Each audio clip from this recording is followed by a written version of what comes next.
come to this conversation of like, I want to be a stay-at-home mom, I want to be with my baby, I don't want them to be in daycare. And I think that sometimes we group all of these questions together and we say like, okay, if this is what we're going to do, it has to look like this. Can't solve for all three of these things all at once. Then we just say like, oh, it's not possible. Oh, it can't be done.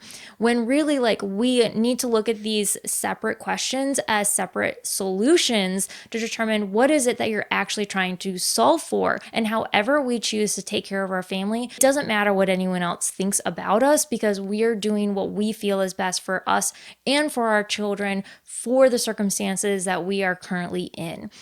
So today's question comes from a mom who asks, I want to stay home with my baby, but I don't think that we can afford it. And I think that this question is very nuanced. I don't know why I said question weird like that, but I think that this question is very nuanced. But I think that a lot of moms can relate to like feeling and having this desire to stay home with their babies, especially now that it is becoming the more standard, the more norm for having a dual income family and the rising cost of everything. But I think that it is so hard for us as moms that like after we have our babies, we're going through all of the emotions of being a new mom, we're bonding with our child. We're also maybe like still feeling this ton amount of like sleep regression and just being exhausted. And it's like so hard for us to be like, okay, I'm going to leave the most important person in my life right now with some stranger for 40 hours a week, and you just desire to be home with your baby. And even if you have found like the best daycare or the best childcare and you trust and love that person, and even if you love your job, sometimes it can be really hard to like balance the weight of like, okay, well, I want to be at home, but like, how do I make this possibility even work for my family? Is that even an option? So today I thought that I would take a little bit of time to kind of share my own experience and story and kind of what we have found work for my family to help you kind of figure out some other alternative solutions that maybe you might not have thought were possible for yours. Now, if we haven't hung out before, my name is Brianna. I'm a fellow mom and also money coach. And here we take questions from moms for moms all about money and real life. So if you would like to submit a question similar to today's conversation, you can find a link in the description, but I would love to hear your thoughts on today's topic so we can continue that in the comments. So I think probably the best place for me to start is the fact that I was raised very traditionally. Like I have 5 siblings. My mom was pretty much a stay-at-home mom for the majority of my like childhood. So I do recognize that I come from a very privileged like standpoint of like being able to have a parent at home. But because like that was my like upbringing, it felt like that was the norm, that was the standard, that was what was expected of me. But also that was what I wanted. Like my husband also comes from a very large family. He also happens to have 5 siblings. And so like he was very much like, if you want to stay home, great, that's like, we'll figure it out. Now, as I was leaving college and had a whole bunch of college debt, I realized like, okay, this could be a barrier for me to be able to stay at home. And because of the situation we were in, which is a conversation for another day, another topic, another time, we decided that before I had like a delayed graduation. So before I even graduated, we worked really hard to be able to pay off all of my student debt so that way I could graduate debt free. And I knew that making those really intense sacrifices, like to the point where we like both of us only had like $30 for groceries for the entire week. Like we were scraping by, like every single tiny penny that we could save to put towards my loans was like what we were doing. Like it was a really intense like process for us, but I knew like, okay, this is just going to end up giving us more options, more opportunities when we get on the other side into this other season of our life. And I knew that that meant that in the future, then I would have more opportunity to be able to stay at home with my future potential kids if I wanted to. Now, a huge variable in being able to have that opportunity was, of course, making sure that my husband had a really good, substantial job that we could support our, lifestyle off of one income. And as it kind of drew closer to that point in our lives where we were ready to start our family, that was not actually a viable option, even though we had no consumer debt, and we had, traveled to different areas of the world, not world, but America, different states, to try and find okay, where can we live very comfortably with the income that we're on? Where can we go that our dollar is going to stretch the furthest for the things that we value, even if that doesn't mean living next to our family? And so we moved a couple of different places, and we finally were at the point where yes, we're ready to start a family, but we were not in a position where my husband actually had a stable enough job that provided a good enough income that I could just leave my job and be great, we're set, nothing to worry about. I can keep my kids at home. I can be the typical housewife, which was what I wanted.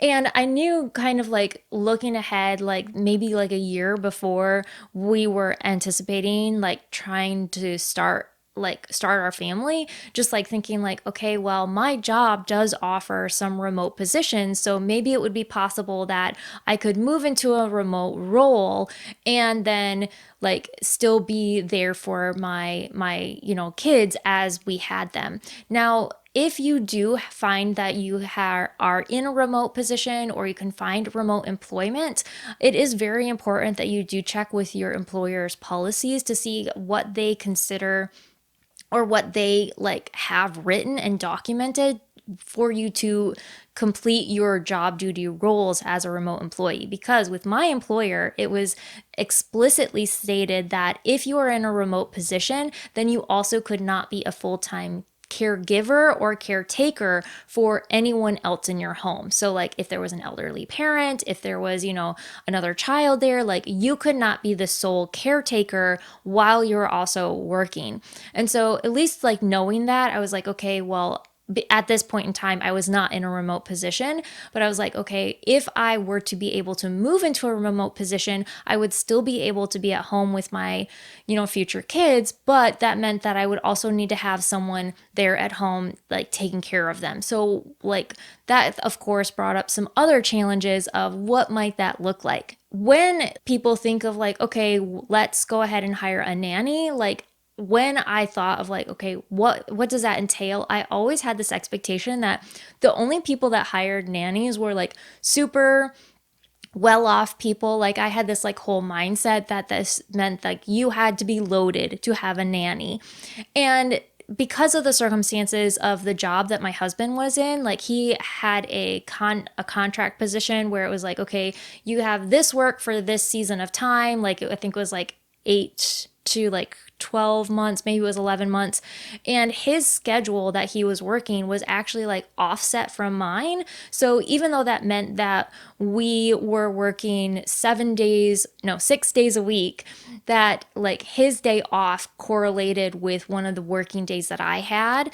And then also because of the hours that he worked some evenings, and then I worked, a standard morning, I'm starting at 7 or 8 a.m. And I did have some flexibility in my schedule that allowed us to say okay, well, if we could afford a nanny, we actually only need a nanny for a very limited amount of hours to be able to then cover the other, childcare needs while the other one is working. Now, this was very challenging and stressful for us.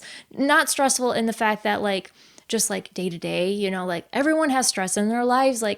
Everyone has their own challenges. It was stressful in the fact that it was okay, well, we only have one day off together. That day is usually filled with errands and, church and trying to rest and recoup and reset the house for the next week. You know what I mean? Once you become a parent, it's you lose access to all your weekends for rest and recovery. And it's just getting everything done that you didn't do during the week.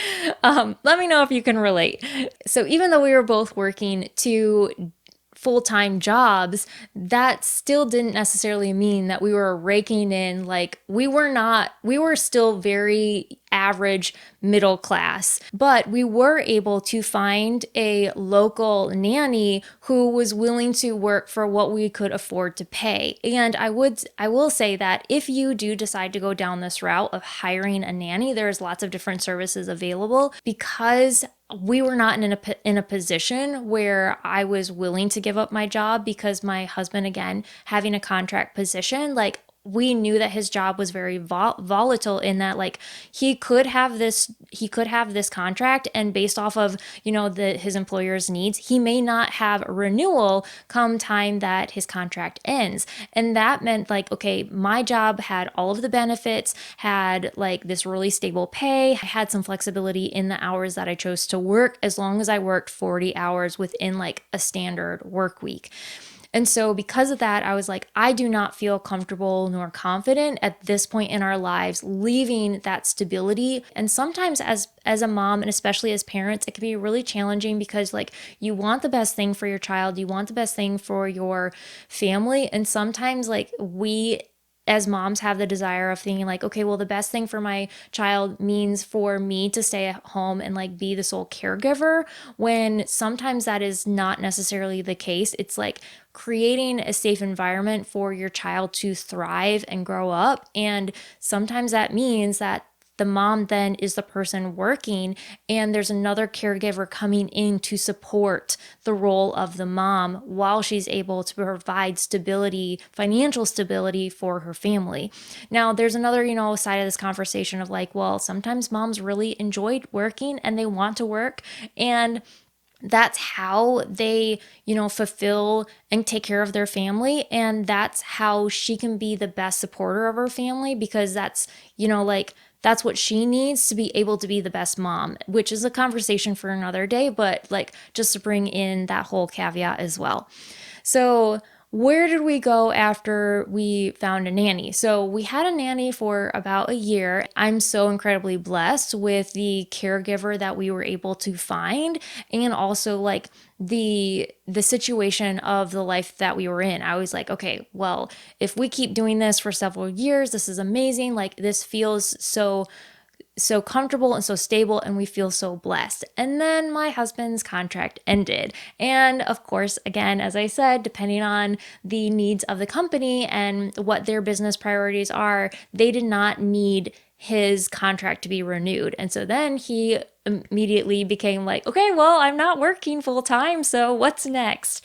And because of the work that he was in, was likely that the business that he was working for may need his job back. He's going to end up becoming the primary caregiver of our sons, and I will be the primary breadwinner for our family.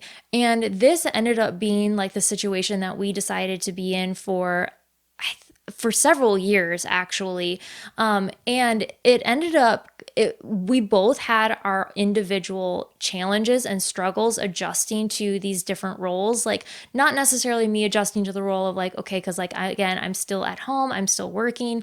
Like, my role didn't necessarily change in the fact that I was like, my day-to-day stuff didn't change, but then his role did change in the fact that he now, had to be the sole caregiver of our kids. And I think from the very traditional background that we both grew up in, where it was the expectation that the mom is the person that stays home, the mom is the one that has these God-given natural gifts and abilities, and it's like God's desire that moms stay home. And it was never expressly stated to us, but always feeling like this innate pressure from the like religious background that we had and grew up in, that it was like almost like if your family looks different from the traditional norms, then you are not fulfilling God's duty or role in your life.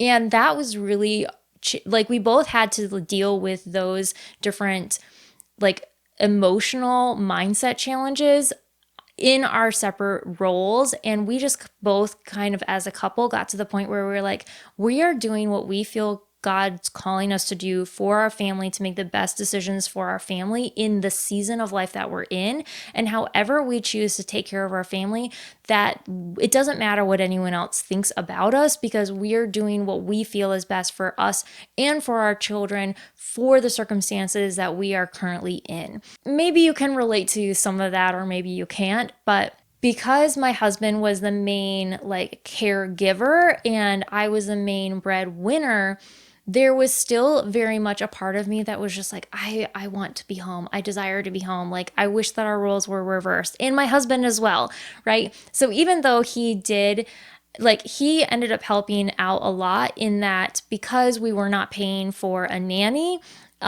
we had a reduced amount in expenses, but he also definitely did supplement our income by going out and getting a job that was opposite my schedule. It just was no longer full time. He definitely still contributed very significantly to the finances of our household. He was not the main source of our income. And I think that's, again, sometimes as moms, we come to this conversation of I want to be a stay-at-home mom. I want to be with my baby. I don't want them to be in daycare. And I think that sometimes we lump all of these desires together and have this expectation it has to look exactly as all of the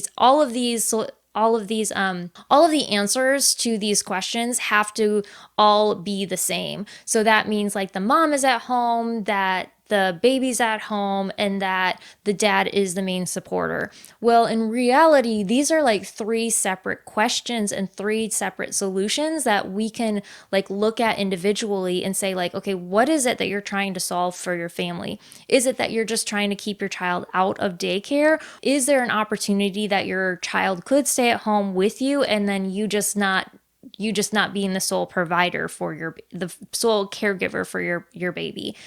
So sometimes, like I mentioned, we kind of group all of these questions together and we say okay, if this is what we're going to do, it has to look like this. And we then, because it's okay, well, we can't solve for all three of these things all at once, then we just say oh, it's not possible. Oh, it can't be done. When really we need to look at these separate questions as separate solutions to determine what is it that you're actually trying to solve for. So for my husband and I, the main thing that we were trying to solve for was we feel, based off of our values and beliefs and the desires that we have for our family, that the main thing we were trying to solve for was to keep our kids at home in our home environment.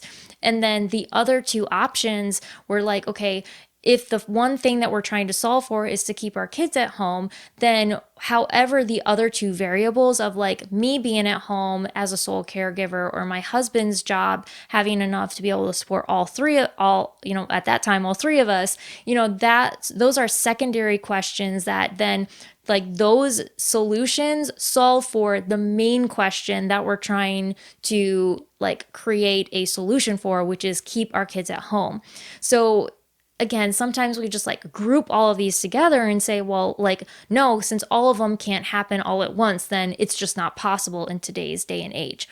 Now, I do just want to talk about what did that actually look like for when we decided to basically have our kids at home, and what did that look like when my husband ended up becoming the main caregiver. And so that meant that because he was not bringing in a full-time income, then our lifestyle also had to change to be able to support that change. Now, before I get into that, there was a season of life where I was just God, just please bring me home. I just want to be at home with my kids. We know we can do it because only one of us is working full time. We just need a different job for my husband. I was I'm just at this point where I'm just ready to be at home. But I also knew that because of the benefits available through my job and how stable and flexible and fulfilling my job was, I was very good at the role I was in. It just wasn't something that I was super passionate about, that I was just God, I know that if I'm able to be here, that I will never leave because my job provides so much stability for our family. So I was you have to you have to make me leave my job because I know I will not do it. And I kid you not, it was probably not less than a year after that we were in the process of looking for a house. I very quickly had to leave my job because we didn't have internet for me to work remotely. So that meant that I did end up coming home, and my husband took another job in a different career field to be able to allow that transition to change. Now, that is kind of like a big part of our story, but when you choose to have one parent at home, especially in today's day and age where everything is so expensive, it's not as inexpensive as when like our grandparents grew up, right? Where it was just like so affordable to allow, like one of the parents to stay home, and like that was the expected norm, and it is just like not that way today. And I think a big factor of that being the case is like as society's income threshold, or not income threshold, but like threshold of living, like the living expectations have increased, so have our societal expectations increased. And that has made a lot of what people expect to say like, oh, well, I could never live without these things, that now becomes a barrier to one of them staying home. So what would it look like if you were to stay home? So for us, that meant that we had two, very used, very paid for cars. And that meant that we sold one of them. So we were now down to a one car family. And because of the job that my husband was in, we decided most of the time that meant that I was without a car when he would go to work. And so that meant that I, couldn't participate in extracurriculars with my sons. Like I wasn't going to, extra mommy and me or meetups or like getting together with my friends. And also we couldn't afford to do those things either. Like I have never been like a girly girl, like, getting your nails and your hair done and, like going to the spa or tanning or, stuff like that. And I'm not a fashionista. So for me, like having not spending a lot of money on those what might be societal norms for other women, like that wasn't a big thing for me to give up. But a big thing that did end up really kind of feeling very challenging as we were going through this season of realizing okay, what are we giving up is we're giving up all of these extra tiny things that we desire to do with our family while we were living on one income. Because when I lost my remote job, or when I had to resign from my remote job, then we were on one income because previously my husband was, working a supplemental job that paid very well while I was also working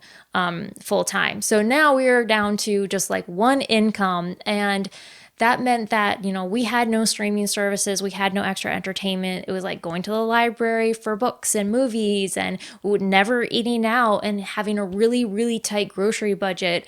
And the very little savings that we did have, because we have always tried to make it a priority to put money towards our retirement. That meant that had to take a huge decrease, for the first time in our married life. And that really was very challenging for me to know, okay, even though some of these things that were okay, it's not that challenging to give up for a couple of months, ended up when it's the expectation, when that's what becomes the challenge every month for a long period of time, where it's just you have very limited margins, it becomes exhausting. And to the point where I was just I can't do this anymore. We cannot live like this. Something has to change. And that means that either my husband has to find a different job, or that means I have to go back to the workforce, or we both have to work. But what does that look like for our life, for the situation that we are in? And some moms are, but depending on the situation that they're in, depending on the jobs that their husbands have, or the supplemental income that they're able to bring in, that may mean that they can do this very easily, very well. But for the situation that we were in, it was very challenging. And I think that sometimes that moms hear the expectation of like, okay, well, that means that you can't do all of these things over here. And do you want to live like that? And that, I think that that is a very valid point to be in and to recognize. And if you make the decision, then you're to do that. I think that we need to just respect other people's decision that they're making for their lives and how they're choosing to make those choices for them and their families, because it's very hard. It's very challenging to feel like every single month you're just scraping by. There is no margin for anything else. You're constantly saying no. You're constantly struggling to say like, okay, if one thing goes wrong, then like our entire stability of our house might kind of like, in a way, sense like collapse on top of us, because if one bill comes up that is higher than expected, we could be in a very challenging situation.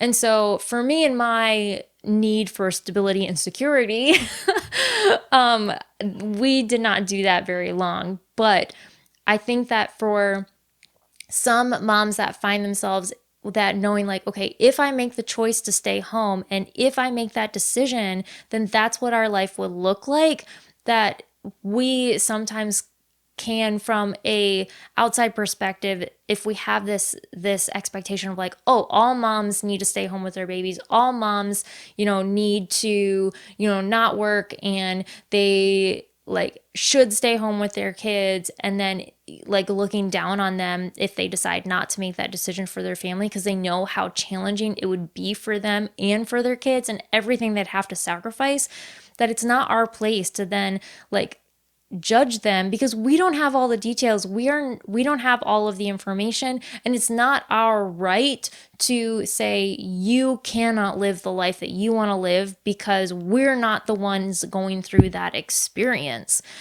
Sorry, I kind of got up on my soapbox about that, but just because probably because I felt so judged from my own upbringing, in the fact okay, I didn't have that, and then when I did, I chose not to have that anymore, because of the how much of a struggle it was on me, and knowing that even though my kids are young enough not to necessarily be aware of it, I did not want to raise my kids, and my husband either did not want to raise our kids to the point where they end up going into their adult world with a poverty mentality, because they have grown up with the expectation that there's so many things that they don't get to do because their parents can't afford to do it, and then feeling like there's never this opportunity of being able to get ahead, that there's always this sense of lack around them, because that's what they've experienced their entire childhood, of just saying oh, we can't do that, or no, we don't get, we don't get to, have that experience or whatever, because that does become a factor as they get older, and as they are experiencing and taking in the reality of some of this stuff around them. I can remember as a young girl, kind of coming to this realization, oh, we must be poor as a family, because we very, very seldomly went out to eat. And because my mom was a stay-at-home mom, she was very frugal. We hung our laundry out to dry, and we, shopped discounts, and we bought things in bulk, and she made a lot of meals from scratch, and we had a garden, all these really frugal, very valuable things. But I somehow grew up with this expectation, this mindset of oh, well, because we don't do these other things that other families are experiencing, like going to the theater, or to see a movie. I did not see my first movie in the theater until I was in high school, I think. And just thinking oh, well, we are not having these experiences because we are poor. And I asked my mom later in life, were we poor in that season of life? And she's like, no, I don't know why you thought that. And I was like, well, I don't know. Maybe it's because we just had hand-me-downs, but maybe because we had 5 kids, or I had 5 siblings. So, I think that that this question of, like, I want to stay home with my baby, but I don't know if it'll work, is so incredibly nuanced. Like, as a money coach, as a consultant, as someone that, like, on a day-to-day basis, I see the financial side of people's life and the decisions that they're making based off of the finances that they have, and like what they're choosing for their family, that what we sometimes perceive or think about people is not reality. And I think that any mom that desires to really be at home with their children, I think is like a beautiful, like, yes, like if you can do it, awesome. Like if that's what your ultimate desire is, like let's figure out how in your life, what can you change, what can you solve for, how can you support that decision? But also, like, if you realize from like looking at the variables and looking everything that would have to change and like really evaluating, do I want what that would mean for my life? And if you don't choose that, that's okay too, because your life can be beautiful and your family can be happy and your kids can be well cared for, even if that doesn't mean that you're, at home with your kids. Or maybe that means that you're at home with your kids for a really short amount of time and then you go back in the workforce. Like, I think that sometimes we think that it has to be like this all or nothing experience. And I just want to encourage you to know, like, it does not have to be that way. But yeah, like, I'm just so frustrated with like the society's expectation of like everything being so black and white, when really life is incredibly nuanced and it's not everything that it ultimately seems. One thing that I had done in several different seasons of my life, kind of like figuring out, what does this look like for our family, for like, what does this look like to keep my sons home with two of us working? What does it look like for like one of us working and one of us working a part-time job? And, where are the benefits coming from? And if I was to leave my job and we didn't have benefits through my job, where are we getting benefits? How much does that look like? Like, are benefits offered for my husband's job? Like, there's so many different questions and variables that do come up. Like, if this is something that you're contemplating for your family, or if you just like want to know like an outsider's like opinion and perspective, like, is this possible? And if it is possible, what would that look like? So that way you can make a most informed decision. Then I would really, like, if you need help doing that, then I would really love to help you. And you can find a link to how you can get a hold of me in the details of the episode description. But if you have a question or you would like to kind of continue today's conversation and maybe submit a question for a follow-up episode, you can find the details in the link in the description as well. But until we hang out again, I do hope you create a home that your heart loves.